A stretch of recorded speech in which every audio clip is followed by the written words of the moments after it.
श्रीमद् भगवत गीता अध्याय 8 भगवत प्राप्ति।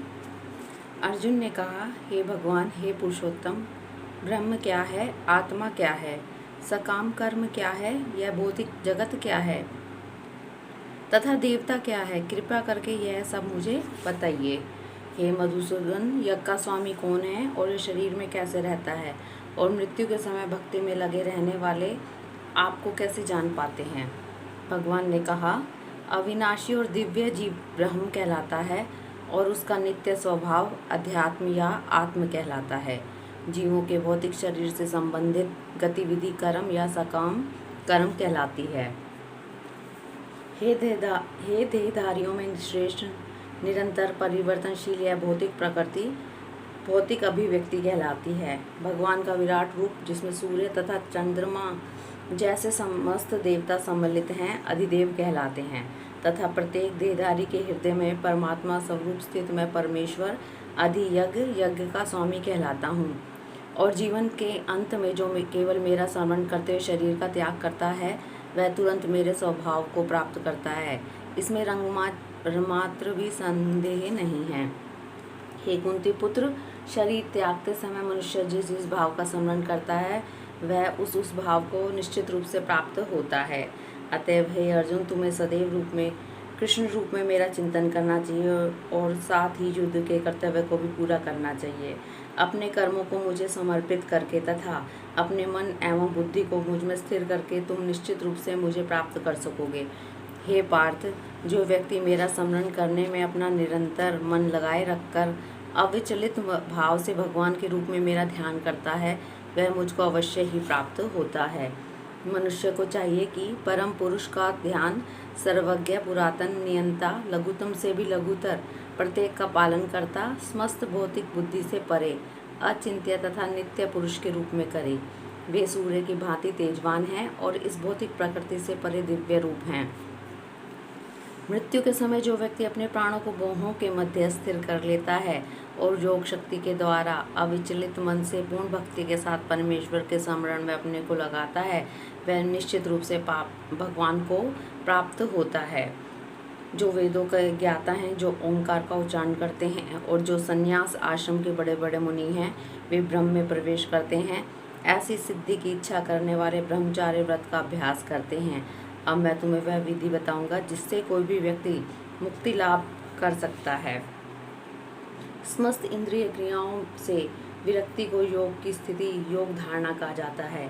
इंद्रियों के समस्त द्वारों को बंद करके तथा मन को हृदय में और प्राणवायु को सिर पर केंद्रित करके मनुष्य अपने को योग में स्थापित करता है। इस योग अभ्यास में स्थित होकर तथा अक्षरों के परम संयोग यानी ओंकार का उच्चारण करते हुए यदि कोई भगवान का चिंतन करता है और अपने शरीर का त्याग करता है, तो वह निश्चित रूप से आध्यात्मिक लोकों को जाता है।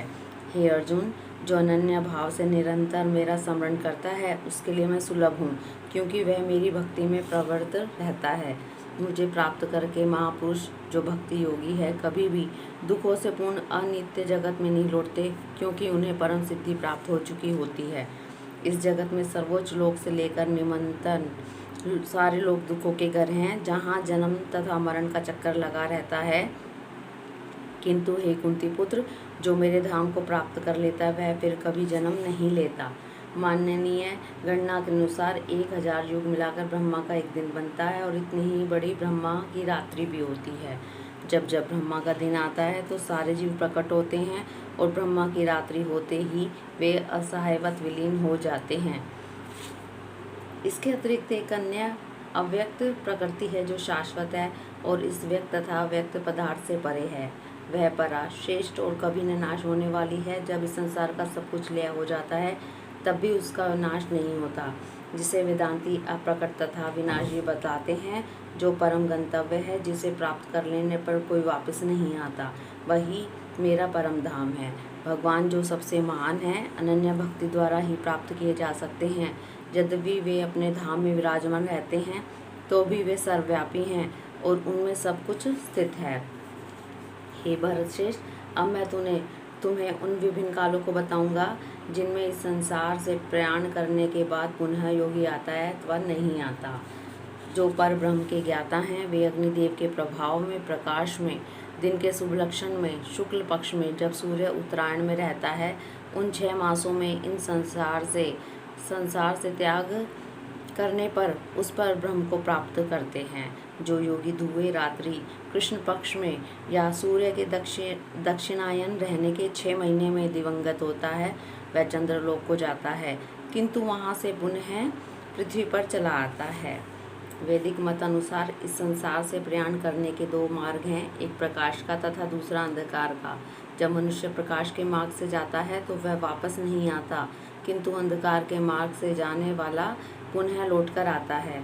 हे अर्जुन, यद्यपि भक्तगण इन दोनों मार्गों को जानते हैं किंतु वे मोहग्रस्त नहीं होंगे, अतः तुम भक्ति में सदैव स्थिर रहो। जो व्यक्ति भक्ति मार्ग स्वीकार करता है वह वेदाध्ययन, तपस्या, दान, दार्शनिक तथा सकाम कर्म करने से प्राप्त होने वाले फलों से वंचित नहीं होता। वह मात्र भक्ति संपन्न करके इन समस्त फलों की प्राप्ति करता है और अंत में परम नित्य धाम को प्राप्त होता है। इस प्रकार श्रीमद् भगवद गीता के 8वें अध्याय भक्ति प्राप्ति का भक्ति वेदांत तात्पर्य पूर्ण हुआ। हरि ओम तत्सत। हरि ओम तत्सत।